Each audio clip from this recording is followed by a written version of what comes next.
परिचय। राज और अमर drawing room में बैठे हैं। राज अपनी मनपसंद पुस्तक पढ़ रहा है तथा अमर कोई कार्य कर रहा है। अमर, मैं तुमसे कुछ पूछना चाहता हूं। आखिर ये कैलकुलेटर कैसे कार्य करता है?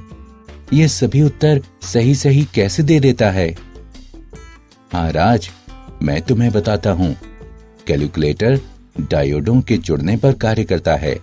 डायोड एक अर्धचालकीय प्रक्रम है तथा इसे ऑन ऑफ करने के लिए प्रयोग किया जा सकता है। जब किसी डायोड को किसी विशेष प्रकार से व्यवस्थित किया जाता है तो वह विशिष्ट परिणाम देता है। धन्यवाद अमर, मुझे कैलकुलेटर की आधारभूत संकल्पना समझ में आ गई है। छात्रों, आज हम अर्धचालक इलेक्ट्रॉनिक के बारे में विस्तार से अध्ययन करेंगे। उद्देश्य: इस पाठ के अंत में आप निम्न करने में सक्षम हो जाएंगे। ठोसों में ऊर्जा बैंड के बारे में जानना, अचालकों, अर्धचालकों तथा धातुओं को परिभाषित करना, आंतरिक तथा बाह्य अर्धचालक को समझना, एन प्रकार तथा पी प्रकार के अर्धचालक को परिभाषित करना, पीएन जंक्शन को समझना, अर्धचालक डायोड का वर्णन करना, अग्र तथा पश्च बायस जंक्शन डायोड का विश्लेषण करना, पीएन जंक्शन डायोड के VI गुणों का विश्लेषण करना, रेक्टिफायर को परिभाषित करना और जीनर डायोड की व्याख्या करना। ठोसों में ऊर्जा बैंड। परमाणु में इलेक्ट्रॉन किसी निश्चित नियम के अनुसार विविध कोशों में वितरित होता है तथा उन्हें निश्चित डिस्क्रीट ऊर्जा मान रखने की अनुमति होती है। ग्राह्य ऊर्जा के मान को प्रायः ऊर्जा स्तर डायग्राम पर दर्शाया जाता है। हम ऊर्जा स्तर के लिए बैंड निर्माण पर विचार करेंगे जो संयोजी इलेक्ट्रॉन द्वारा ग्रहण किया जाता है तथा इसके अगले स्तर पर भी विचार करेंगे। ऐसा माना जाता है कि क्रिस्टल में परमाणुओं के बीच की दूरी धीरे धीरे अनंत से घटकर R0 हो जाती है जो तुल्यांक के संगत नहीं है। संयोजी बैंड। संयोजकता बैंड ऊर्जा स्तर का संयोजी बैंड है जो क्रिस्टल में परमाणुओं से बंधे संयोजी इलेक्ट्रॉन में होता है। रिक्ति अंतराल। संयोजकता बैंड के ऊपर ऊर्जा का क्षेत्र जिसमें इलेक्ट्रॉन नहीं पहुंच सकता है। चालन बैंड। रिक्ति अंतराल के ठीक ऊपर ऊर्जा का स्तर जो क्रिस्टल के चालक इलेक्ट्रॉन द्वारा ग्रहण किया जाता है। ये इलेक्ट्रॉन गति करने के लिए मुक्त होते हैं तथा विद्युत क्षेत्र में अपनी ऊर्जा बढ़ा लेती हैं। अचालक, अर्धचालक तथा धातुएं। ठोसों के बैंड सिद्धांत के आधार पर ठोसों को अचालक, अर्धचालक तथा धातुओं के रूप में वर्गीकृत किया जाता है। अचालक। संयोजकता बैंड पूर्णतः भरा होता है तथा चालन बैंड दूर होता है। इस प्रकार के पदार्थों का अच्छा उदाहरण हीरा है। इसके 6 इलेक्ट्रॉन वोल्ट की रिक्ति अंतराल होते हैं। सभी संयोजकता इलेक्ट्रॉन सह संयोजक आबंध के निर्माण में भाग लेते हैं तथा विद्युत के चालन के लिए कोई उपलब्ध नहीं होते हैं। अर्धचालक। संयोजकता बैंड पूर्णतः भरे होते हैं तथा चालन बैंड इसके निकट होते हैं। इस प्रकार के पदार्थ का उदाहरण है सिलिकॉन।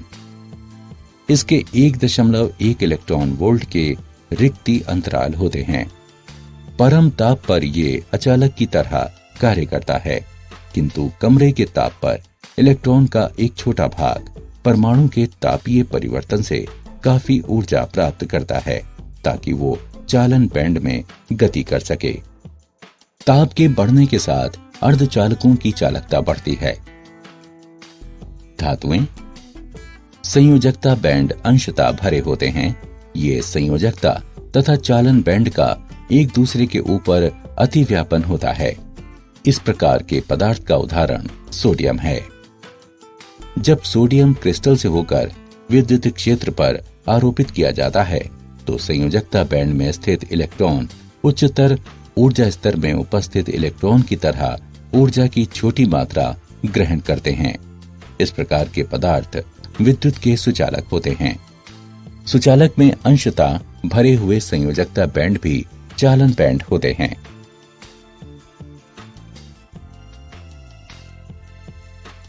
आंतरिक अर्धचालक।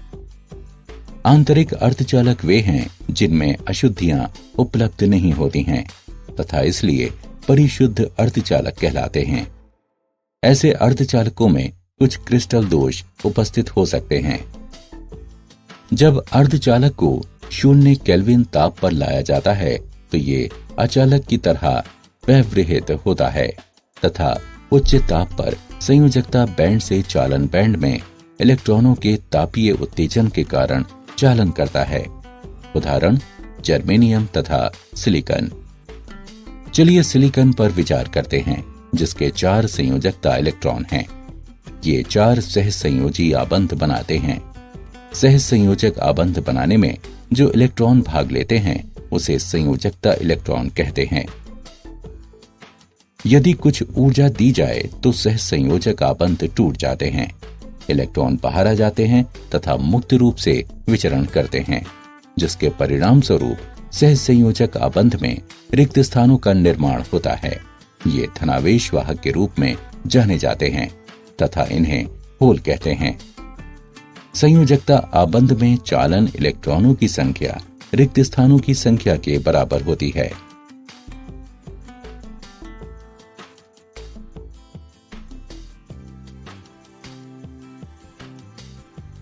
बाह्य अर्धचालक। बाह्य अर्धचालक वो होते हैं जिनमें अशुद्धियां बड़ी मात्रा में उपलब्ध होती हैं। अशुद्धियां तृतीय ग्रुप या 5वें ग्रुप के तत्व हो सकती हैं। बाह्य अर्धचालकों में उपस्थित अशुद्धियों के आधार पर उन्हें 2 प्रकारों में विभाजित किया जाता है। N प्रकार के अर्धचालक। जब किसी शुद्ध अर्धचालक क्रिस्टल में पेंटा संयोजी अशुद्धि को मिलाया जाता है तो ऐसे क्रिस्टल को N प्रकार के अर्धचालक कहते हैं। P प्रकार के अर्धचालक।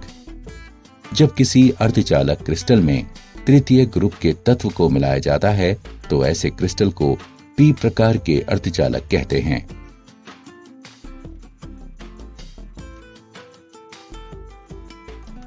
N प्रकार के अर्धचालक।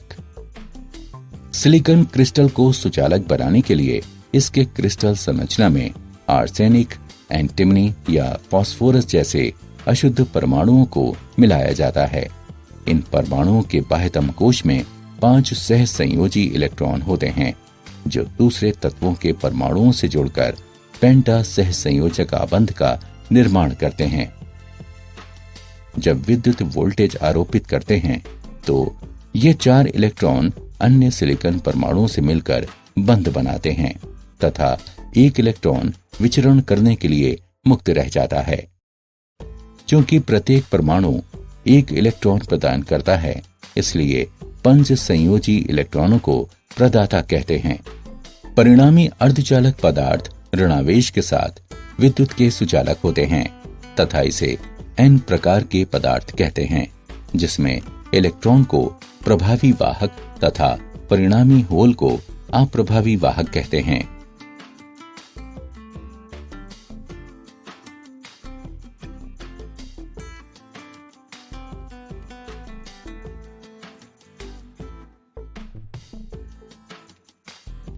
P प्रकार के अर्धचालक।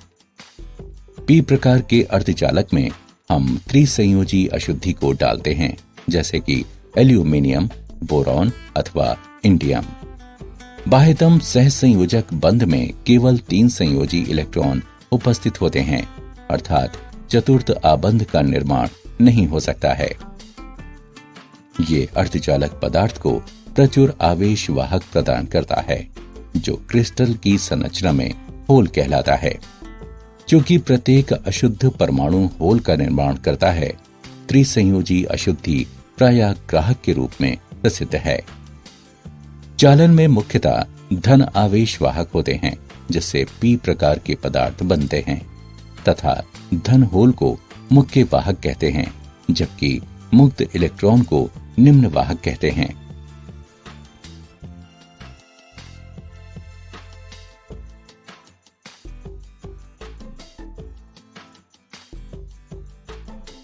अर्धचालकों के उदाहरण। चलिए अर्धचालकों का एक उदाहरण लेते हैं। अर्धचालक के इलेक्ट्रॉन होल सांद्रण 6 × 10⁸ प्रति घन मीटर होती है। इसमें निश्चित अशुद्धि मिलाने पर इलेक्ट्रॉन सांद्रण 8 × 10⁻12 प्रति घन मीटर हो जाती है। चलिए विलयन को देखते हैं। जब इलेक्ट्रॉन सांद्रण बढ़ता है तो ये N प्रकार के अर्धचालक होते हैं। हम जानते हैं कि Ni2 बराबर Ne तथा NH का गुणनफल, जहां Ni आंतरिक वाहकों का सांद्रण है, NH होल का सांद्रण है तथा Ne इलेक्ट्रॉन का सांद्रण है। अतः NH बराबर Ni2/Ne मानों को रखने पर हमें NH बराबर 4.5 × 10⁴ प्रति घन मीटर, अतः नया होल सांद्रण 4.5 × 10⁴ प्रति घन मीटर है। अशुद्धि मिलाने से ऊर्जा अंतराल घटता है। PN junction. यदि डोनर अशुद्धियों को एक तरफ से लाया जाए तथा ग्राहक अशुद्धियों को अर्धचालक पदार्थ के शुद्ध क्रिस्टल की दूसरी ओर से लाया जाए तो पीएन जंक्शन का निर्माण होता है। डोनर आयन को घन आवेश चिन्ह से इंगित किया जाता है। इसके बाद अशुद्ध परमाणु इलेक्ट्रॉन प्रदान करता है। ये धन आवेश बन जाता है। धारक आयन को ऋण चिन्ह से प्रदर्शित किया जाता है। इस परमाणु द्वारा इलेक्ट्रॉन ग्रहण करने के बाद ये ऋण आवेशित बन जाता है। आरंभ में पी प्रकार के पदार्थों में प्रचुर मात्रा में होल होते हैं तथा एन प्रकार के पदार्थों में प्रचुर इलेक्ट्रॉन होते हैं। पी क्षेत्र में होल जंक्शन की दाईं ओर विसरित हो जाते हैं तथा एन क्षेत्र में इलेक्ट्रॉन जंक्शन की बाईं ओर विसरित हो जाते हैं तथा पी क्षेत्र में होल से जुड़ जाते हैं। प्रत्येक ऐसे विसरण संयुग्मन घटना के लिए जंक्शन की बाईं ओर ऋण आवेश को प्राप्त करते हैं तथा दाईं ओर धन आवेश प्राप्त करते हैं, जिसके परिणाम स्वरूप जंक्शन के आर पार एक विद्युत क्षेत्र उत्पन्न होता है। क्योंकि जंक्शन के क्षेत्र में चालक आवेश कम होते हैं, इसे रिक्ति क्षेत्र अथवा अंतरिक्ष आवेश क्षेत्र कहते हैं। इलेक्ट्रॉनों को एन क्षेत्र से पी क्षेत्र में विचलित करने के लिए इलेक्ट्रॉन को eV0 ऊर्जा की ऊंचाई को प्राप्त करना आवश्यक है। होल को भी पी क्षेत्र से एन क्षेत्र की ओर विसरित होने के लिए समान ऊंचाई की ऊर्जा प्राप्त करना आवश्यक है। अर्धचालक डायोड। अर्धचालक डायोड किसी बाह्य वोल्टेज के अनुप्रयोग के लिए सिरों पर धातु से संपर्कित पीएन जंक्शन है। ये 2 सिरों वाला प्रक्रम है। सिरे पर तीर का निशान प्रक्रम के पी प्रकार के टर्मिनल के संगत होता है तथा आसान धारा प्रवाह की दिशा को इंगित करता है। यह धारा को एक ही दिशा में प्रवाहित करने के लिए निम्न प्रतिरोध युक्त 2 टर्मिनल वाला विद्युत यंत्र है तथा दूसरी दिशा में प्रतिरोध उच्च होता है। किसी डायोड का सबसे सामान्य कार्य है कि वो विद्युत धारा को अग्र दिशा में प्रवाहित होने देता है, जबकि पश्चिम दिशा में अवरोध करता है। अग्रदिशिक बायस जंक्शन डायोड। जब किसी डायोड को अग्रदिशिक बायस अवस्था में जोड़ते हैं तो एन प्रकार के पदार्थ में एक ऋण वोल्टेज आरोपित होता है तथा पी प्रकार के पदार्थों में धनात्मक वोल्टेज आरोपित होता है। यदि ये बाह्य वोल्टेज अवरोधक से अधिक होता है तो पश्च अवरोधक पर नियंत्रण हो जाता है तथा धारा प्रवाहित होने लगती है।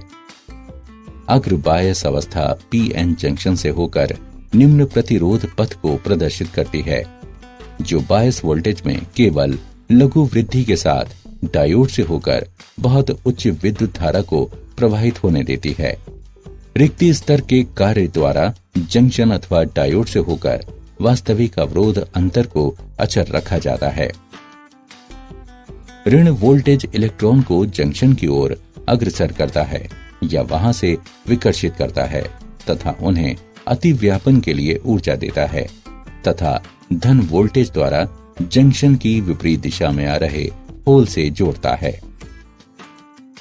जंक्शन डायोड पर अग्रदिशिक बायस वोल्टेज के अनुप्रयोग से रिक्ति स्तर बहुत पतला तथा संकीर्ण हो जाता है, जो जंक्शन से होकर निम्न अवरोध को प्रदर्शित करता है। इस प्रकार उच्च विद्युत धारा को प्रवाहित होने देता है। वो बिंदु जिस पर धारा में अचानक वृद्धि होती है उसे नी बिंदु के रूप में स्थिर IV विशिष्ट वक्र द्वारा दर्शाते हैं।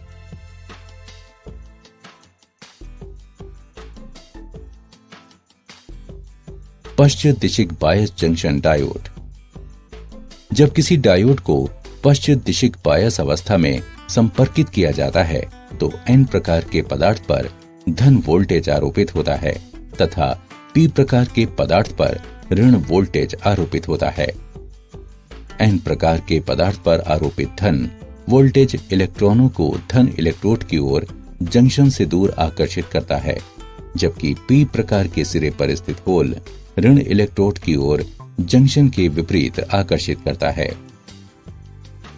इसके परिणाम स्वरूप इलेक्ट्रॉन तथा होल के अभाव में रिक्ति स्तर बढ़ता चला जाता है तथा एक उच्च प्रति अवरोध पथ उत्पन्न होता है जो बिल्कुल अचालक की तरह होता है। पश्चिम बायस अवस्था PN जंक्शन को उच्च प्रतिरोध प्रदर्शित करता है तथा जंक्शन डायोड से होकर बायस वोल्टेज में वृद्धि के साथ वास्तव में शून्य धारा प्रवाहित करता है। यद्यपि एक बहुत कम धारा जंक्शन से होकर अवश्य प्रवाहित होती है, जिसकी माप माइक्रो एम्पियर हो सकती है।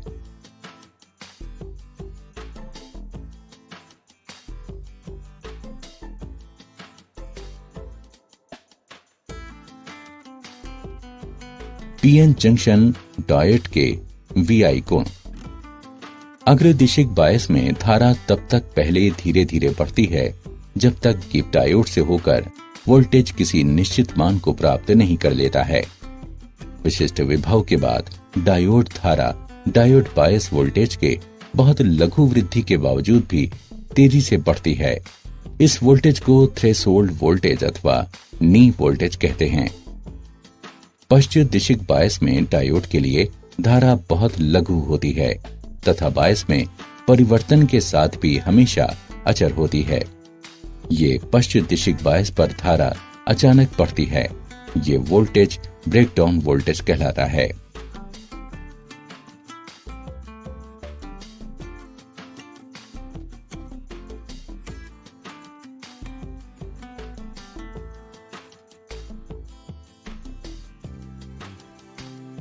वर्धक।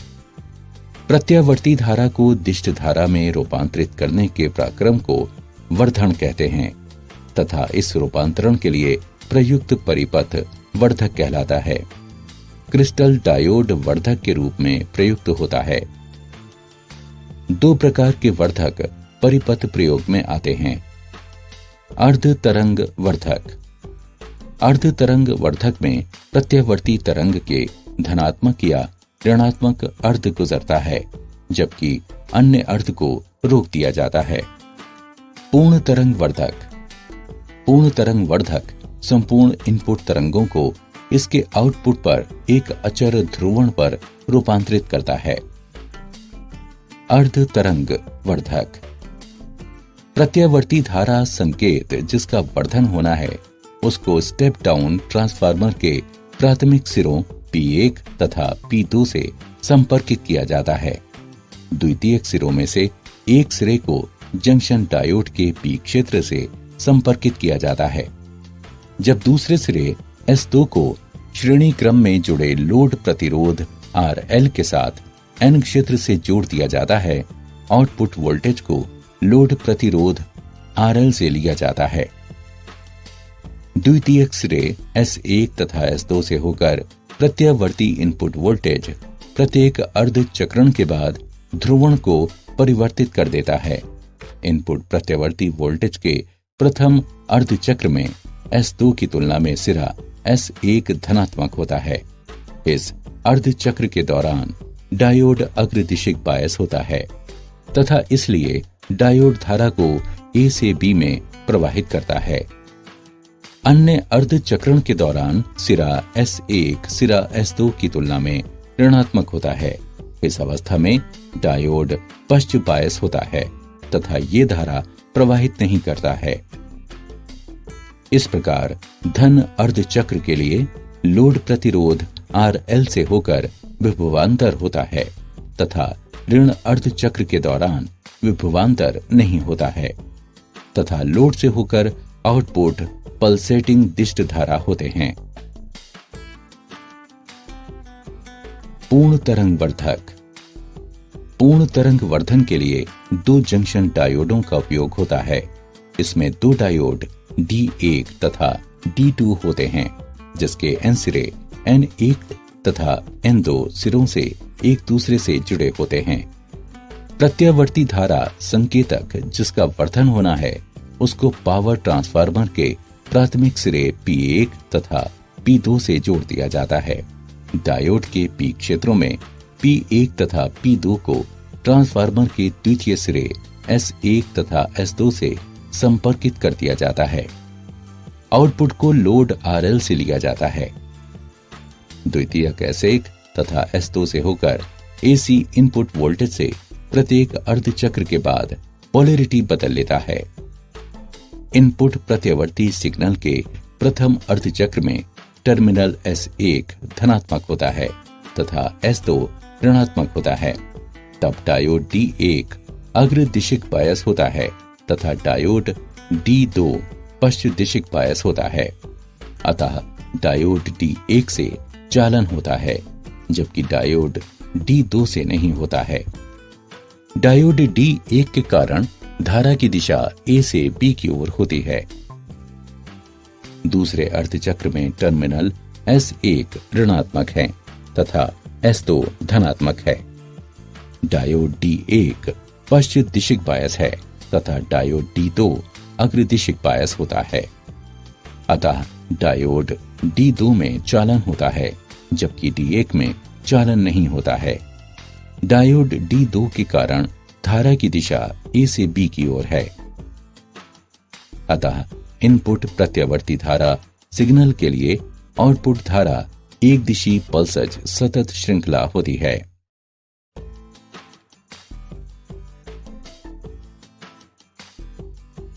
Jenner diode. जेनर डायोड पश्च दिशिक उचित रूप से मिश्रित क्रिस्टल डायोड है जिसमें ब्रेकडाउन वोल्टेज तेज होता है तथा जो ब्रेकडाउन क्षेत्र कार्यान्वित करता है। जब किसी क्रिस्टल डायोड पर पश्च दिशिक बायस क्रांतिक मान के पार बढ़ जाता है तो ये ब्रेकडाउन वोल्टेज कहलाता है। पश्च धारा एक उच्च मान तक तेजी से बढ़ती है। जेनर वोल्टेज मिश्रण की मात्रा पर निर्भर करता है। कम मिश्रित डायोड में उच्चतर ब्रेकडाउन वोल्टेज होता है। जेनर डायोड के मुख्य गुण हैं। जब इसका अग्र बायस किया जाता है तो इसके गुण सामान्य डायोड की तरह ही होते हैं। जेनर डायोड हमेशा पश्च बायस होता है। जब पश्च बायस होता है तो इसमें से होकर अल्प धारा प्रवाहित होती है। ये धारा एक निश्चित क्रांतिक वोल्टेज तक अचर रहती है जिसे टर्नओवर वोल्टेज कहते हैं तथा धारा तेजी से बढ़ती है। पश्च वोल्टेज जिसके लिए धारा पश्च गुण के रैखिक भाग पर किसी बिंदु के संगत होती है जेनर वोल्टेज कहलाती है।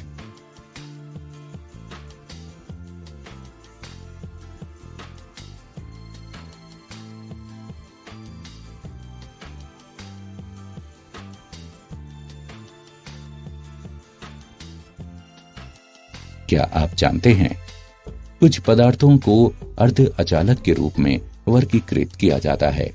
इनकी विद्युत चालकता विद्युत अचालकता के निकट होती है। एक सामान्य अर्ध अचालक का उदाहरण गैलियम आर्सेनाइड है। किसी इलेक्ट्रॉनिक युक्ति के लिए सिलिकॉन दिल की तरह है। आज अधिकांश अर्धचालक चिप्स तथा ट्रांजिस्टर सिलिकॉन से बनाए जाते हैं। किसी चिप का इलेक्ट्रॉनिक क्षेत्रफल वो होता है जिसमें अल्प रसायन जैसे बोरॉन तथा फास्फोरस मिलाया जाता है, जो सिलिकॉन की चालकता को बदल देता है। सारांश। आइए हमने जो कुछ सीखा है उसे संक्षेप में दोहराएं।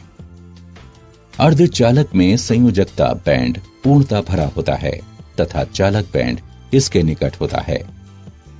अर्धचालक पदार्थ की चालकता ताप बढ़ने से बढ़ता है। आंतरिक अर्धचालक वो पदार्थ होते हैं जिनमें मिश्रण नहीं होता है तथा इसे शुद्ध अर्धचालक कहा जाता है।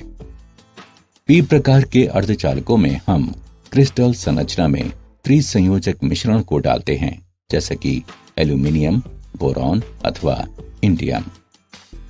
यदि दाता मिश्रण शुद्ध क्रिस्टल अर्धचालक पदार्थ के एक तरफ प्रविष्ट होते हैं तथा ग्राही मिश्रण को इसकी दूसरी ओर, तो पीएन जंक्शन का निर्माण होता है।